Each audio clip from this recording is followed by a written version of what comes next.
உங்களை போன்ற உருவத்தில் வருவது என்னுடைய தவறல்ல, அது இந்திரனுடைய தவறு. நான் எந்த தவறும் செய்யவில்லை என்று சொல்கிறார். அதெல்லாம் முடியாது. கணவனுடைய ஸ்பரிசம் என்ன என்பது தெரியாத நீ தவறெடுத்து விட்டாய், நீ இறப்பதுதான் சரி என்று கொல்லச் சொல்கிறார். மூத்த மகனோ அப்படியெல்லாம் என்னுடைய தாயை கொல்ல முடியாது என்று சொல்லிவிடுகிறான். தன்னுடைய இளைய மகனை அழைக்கிறார். பரசுராமா, இங்கே வா, உன்னுடைய தாய் தவறெடுத்து விட்டால் அவளை கொன்றுவிடு என்கிறார்.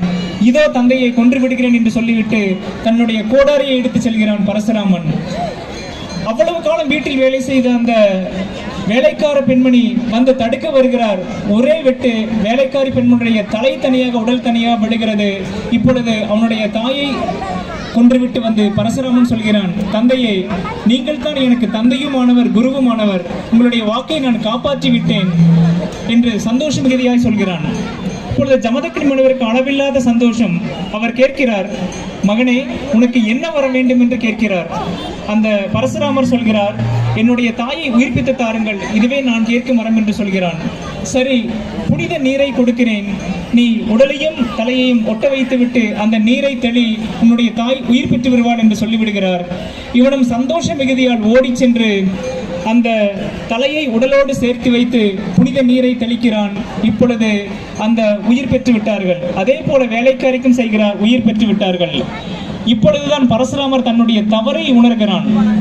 வேலைக்காரியினுடைய உடம்பு தாயினுடைய தலை, தாயினுடைய உடம்பு வேலைக்காரியின் தலை என மாற்றி வைத்து விடுகிறார். ஆதலால் தலை மாறி வந்ததால் மாரியம்மன் என்று அழைக்கப்படுகிறாள் அந்த அருள்மிகு மாரியம்மன். அது மட்டுமல்ல, மாரி என்பது மழை. மழை எப்படி இடையராது பெய்து இந்த தேசம் செழிப்புறச் செய்கிறதோ அதுபோல தன்னை வணங்குபவர்களை எல்லாம் இடையராத அருள்மழை, மழை போல அருள்மழை புரிவதால் தான் அந்த மாரியம்மன் என்ற ஒரு அற்புதமான பெயர் வைத்திருக்கிறது. அந்த மாரியம்மன் திருக்கோவிலின் சிகரம் கலைக்கற்றலின் கலைக்குழுவின் 5வது கும்மையாட்டம் மிக அற்புதமாக நடைபெற்றுக் கொண்டிருக்கிறது. இப்பொழுது தலைமாறி வந்த பின்பு அந்த வேலைக்காரியின் உடம்பு தாயாரின் தலை, வேலைக்காரியினுடைய தலை தாயாரின் உடம்பு. இதில் தாய் என்பது யார் என்ற ஒரு கேள்வி உங்கள் முன் வைக்கிறேன். பதில் பின்னர் சிறிது நேரம் கழித்து காண்போம்.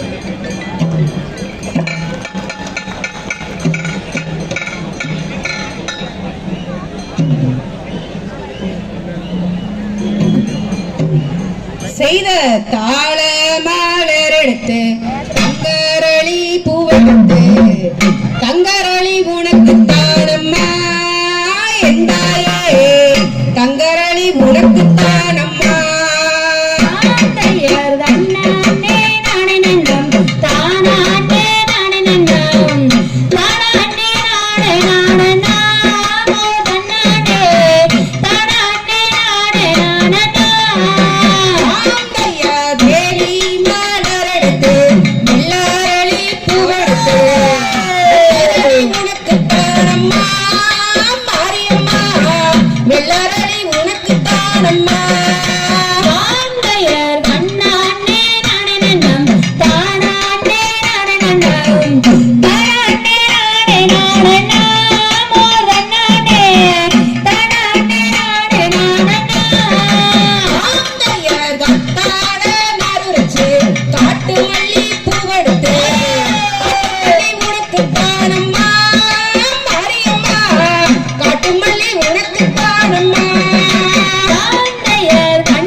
உனக்கு தானம்மா மாரியம்மா, குண்டு மல்லி உனக்கு தானம்மா.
தகதிங்கடோ